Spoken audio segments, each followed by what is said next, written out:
I have so many tips that I want to share with you guys. It's just a matter of having time and energy to film. I'm sorry, but I don't have a lot or a lot of time to edit. I have to keep working on putting the rest of the books out. I'm working on a book for teens right now. So let's pay the bills before we get into this tip. Okay. This series that I'm doing is for my Facebook group, which is called Functional Neurological Disorder FND Recovery Community. We're over on Facebook. You want the private version, that's the more popular one, but there's also a public one for shareable content that's completely free. This will be up on YouTube at Real Alyssa Black. Make sure you subscribe to me here to get the rest of the tips. And I'm going to have the tips on auto post every week for the newbies. That's who I'm making this for. If you're new, welcome. And this is a good starting place for you. Start with my number one tip and then keep going number two. This video will be number three, but first let's pay the bills. This is sponsored by my book series, FND Recovery Guide, Volume 1, and then this is Volume 2. They're available on Amazon all over the world. And so, in my first tip, we already covered the concept of FND being caused by your brain building a pathway in your brain that shouldn't be there, and that the theoretical cure would be to erase that pathway. But there's a hiccup when you try to do that, and there's a hack to get around that hiccup. So make sure you check out that first video if you want that. And by the way, I want to apologize in advance for the quality of these videos. I'm just doing it quickly because I don't have a lot of time to record and edit. And hopefully, eventually, towards the end of the year, I'll be able to remake these videos in a little bit higher of a quality and maybe eventually wrap a whole string of them into a course. So let me know down in the comments if you guys would want a course on something like this where I break things down a little bit more simply. Anyway, so that was in video number 1. And we learned to think of the pathways in your brain like nature trails in the woods, where if you use it a lot, it gets more defined. Imagine elephants traveling on a trail 10 times a day compared to a little bunny trail.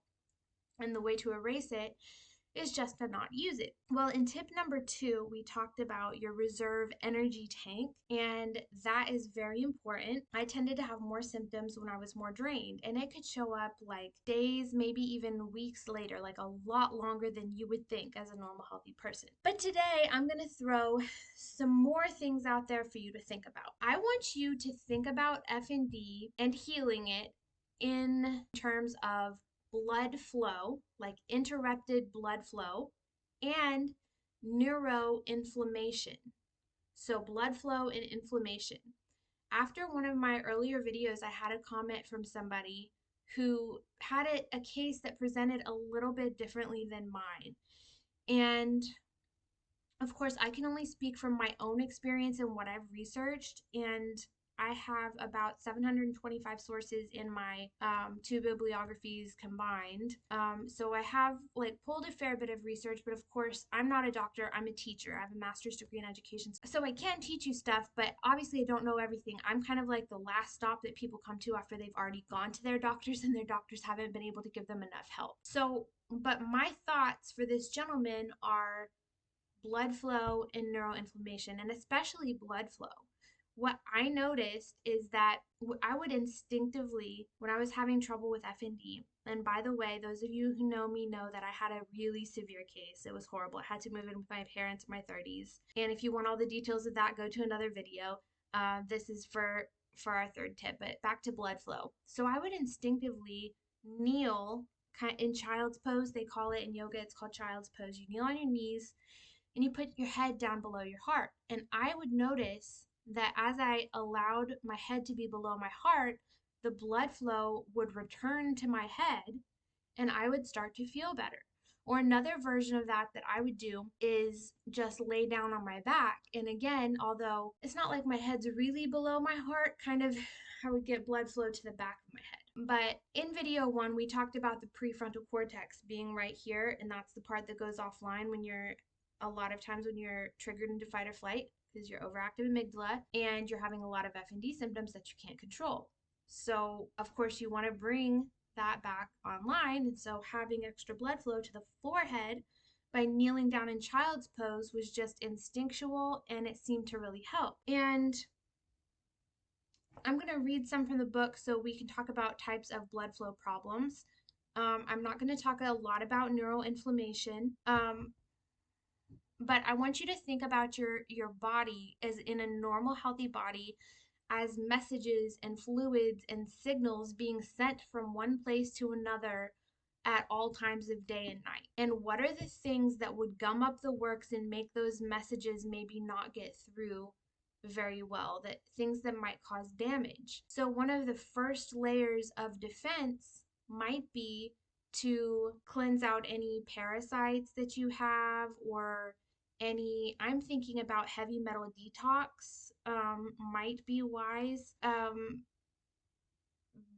And cover your basic nutrients, like make sure you're getting enough of all the nutrients that you need.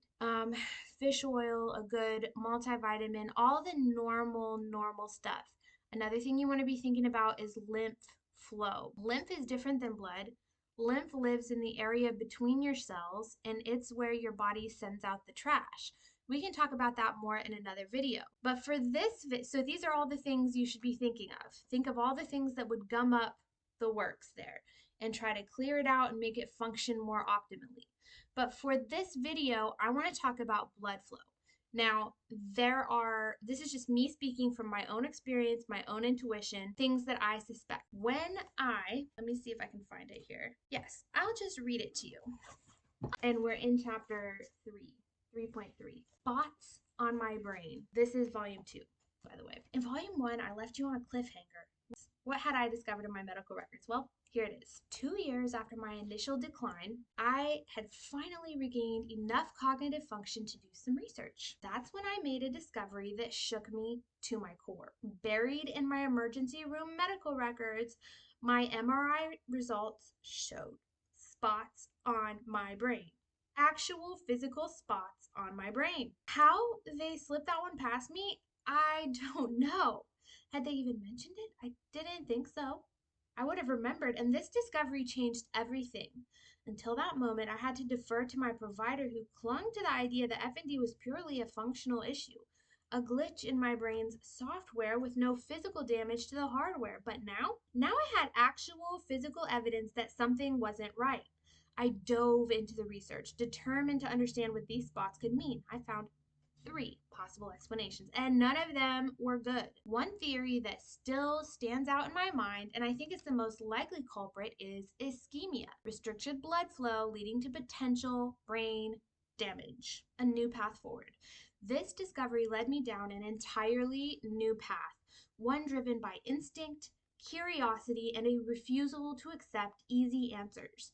Looking back, my body had been trying to tell me something all along. For years, I had instinctively knelt in child's pose when I felt overwhelmed. At the time, I didn't fully understand why, but I now believe it was part of my body's way of compensating for something deeper: impaired circulation, damage to my nervous system, and a lack of lymphatic and glymphatic fluid flow. And if you don't know what that is, I'm sorry, we've skipped over certain parts in these books. The lymph fluid is what I described to you already, and the glymph fluid is basically the same thing but in the brain. And it's a little bit more complicated. It goes in between the brain cells, and when you're sleeping, it has more space to flush out your brain, and that's what you really want, is you want the brain to be fixed. But I digress. Let's get back to the reading. Okay, the problem with mind trust. Societal ignorance about FND is staggering, and if you dwell on it too long, it can make you angry. The old belief that you could go to the doctor and get cured when you were sick has now been shattered. In reality, doctors are learning right along with us. And maturity means recognizing that other I can't read today for some reason. Maturity means recognizing that other smart adults don't always have the answers. We're all learning together and doing the best we can with the knowledge we have. Society builds collective understanding like a library, and that library is always expanding as new discoveries are made. FND sits right on the frontier. Its complexities are only beginning to be uncovered. At this cutting edge, it may be you and I, patients and caregivers, who have the most at stake to help break new ground. Who help break new ground? All right, what is ischemia? Ischemia, when blood flow is restricted in part of the body, the tissues don't get enough oxygen or nutrients. If this lasts too long, the tissue can be damaged or even die. In the brain, ischemia can cause dizziness, brain fog, or stroke-like symptoms. Does that sound familiar? Anybody? besides me. It may happen because of a blockage in blood vessels, pressure from outside the vessel, or a sudden narrowing called vasospasm. My experience of ischemia-like symptoms: I could feel the blood draining from my brain, leaving behind a thick fog. My thoughts slowed, sinking like stones into quicksand. My body tensed, my balance wavered. But the moment I put my head lower than my heart by kneeling in child's pose or even lying on my back, the fog lifted. Blood surged back, bringing oxygen, clarity, and relief. It felt like my brain had been suffocating and finally it could breathe again. Within just 20 minutes, I was back to myself. What I experienced felt eerily similar to ischemia. So when I learned that the spots on my brain might have been caused by ischemia, I started connecting the dots between my symptoms and the research. Common types of ischemia: cerebral ischemia, reduced blood flow to the brain, which can cause dizziness, brain fog, or stroke-like symptoms. And let's skip through a little bit of the reading, but it's showing different types of ischemia, so it basically can go to different parts of the body, or not go, as the case may be. Limited blood flow. Skipping down, so I probably had cerebral ischemia. Tissues can be damaged or even die. Oh, here's a graphic example. Farmers castrate male animals by placing a tight band around the testicles, cutting off blood flow. After a few days, they literally fall off. That's the impact of cutting off circulation to any part of the body. In ischemia, it may often be less dramatic, think reduced or intermittent blood flow, rather than none at all, but you can still see how that could cause severe damage to cells. And if you kill off a large swath of cells, how hard will it be to replace them? Reversible versus irreversible effects. Ischemia can have both reversible and irreversible outcomes. Reversible effects: if blood flow is restored quickly, tissues can recover without lasting damage. Irreversible effects: if ischemia continues for too long, tissues die. Now realize that cerebral ischemia means this process can happen in your brain. And that's what I suspect happened to me. In my opinion, the most likely explanation for the spots on my brain is necrotic tissue due to ischemia and cell damage or death. And this fully explains why I had so much trouble thinking. I think some of my brain cells were probably dead or damaged, and this isn't the only explanation. Let's look at some caveats and some other possible explanations, and you can make up your own mind. Dysautonomia, when blood flow regulation goes haywire. What is dysautonomia? It's when your body has trouble automatically controlling blood flow, heart rate, and other autopilot functions. In medical terms, dysautonomia is a function of the autonomic nervous system which controls vital functions such as blood flow, blood pressure, and heart rate. Dysautonomia can create the sensation of reduced blood flow to the brain, mimicking ischemia symptoms without causing actual tissue damage. How dysautonomia mimics ischemia. While cerebral ischemia is very real, we also have to recognize that nervous system problems can sometimes create sensations that mimic it. Dysautonomia can produce the feeling of reduced blood flow to the brain, even when no permanent tissue damage is occurring. In my own experience, what felt like ischemia could also have been dysautonomia disrupting blood flow and blood pressure regulation. Research confirms that dysautonomia can create ischemia-like effects, including poor circulation that leads to dizziness, fatigue, and the sensation that the brain is not getting enough blood. Palma and Kaufman, 2018. These circulation issues are not limited to the brain. People with dysautonomia may experience cold or numb extremities, for some of you probably, which resemble peripheral ischemia. Dysautonomia can also produce persistent symptoms such as dizziness, weakness, and poor circulation, and these problems may worsen if left untreated. Overlap with FND. Let's see, how far should I read? We'll just read a little farther. Cerebral hypoperfusion, a medical term for reduced, did I read that? Hypoperfusion, yeah. Medical term for reduced blood flow to the brain. When I had severe FND, I often felt this reduced flow. The cause could have been either ischemia or dysautonomia. Dysautonomia would have been less serious because it does not cause permanent tissue damage, but there was no way to know the difference based only on sensation. In dysautonomia, blood flow can fluctuate widely, especially with changes in posture, and these fluctuations can make everyday actions feel disorienting and frustrating. Ischemia, on the other hand, is more serious because it can cause permanent cell death. The good news is that my body had an instinctive response that worked against both possibilities. I would kneel in child's pose with my head lower than my heart, and I could feel blood rush back to the brain. Science is finally catching up to what so many of us with FND have felt for years. Something is off with our blood flow. And if you guys agree with me, please tell me down in the comments if you feel that blood flow has been an issue for you too. Or tell me, even if it hasn't, let me know. Let's find out how many of us have had it as an issue and how many of us haven't.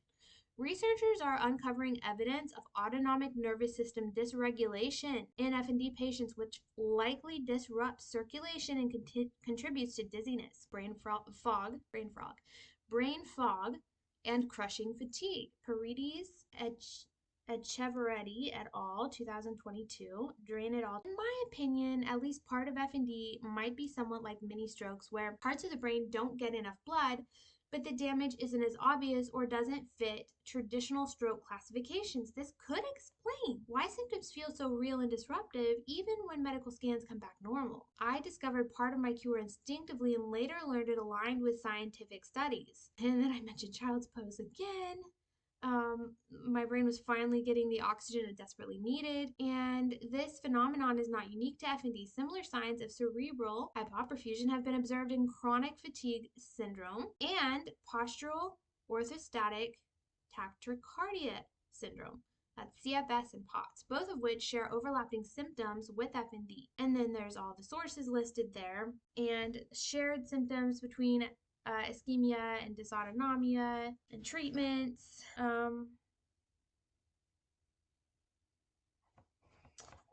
So I think that's as far as we're going to go today. There is so much to cover when it comes to healing FND. No wonder patients have so much trouble getting answers. It can take up to 7 years to even get an accurate diagnosis. And I've been hearing from a lot of people, it seems like a lot of people feel like maybe their FND diagnosis is not correct. That's possible. It's totally possible, but it's also possible that somebody's out there walking around with another diagnosis and what they really have is FND, or you could have two co-occurring diagnoses. And my job is to just help those of you who actually do have FND, who have a diagnosis, you've seen your doctor, and your doctor has done all they can do for you and it wasn't enough. That's how I was. I went through the medical process and it turned out they just couldn't fix me. And then I had to learn all this stuff myself and with the help of my family. And I just learned so much. I want to share it with you guys. So if you want something free, go join us in our support group over on Facebook. It is called, once again, Functional Neurological Disorder, FND, Recovery Community. And you are looking for the private one that is more popular. Please join us over there. Share this video with your friends and subscribe at Real Alyssa Black on YouTube so you can get more of these videos. Hopefully the quality will improve over time. I have very limited time to do the editing and the filming, but I hope that this was helpful for you guys and it was good to see you. Stop by again.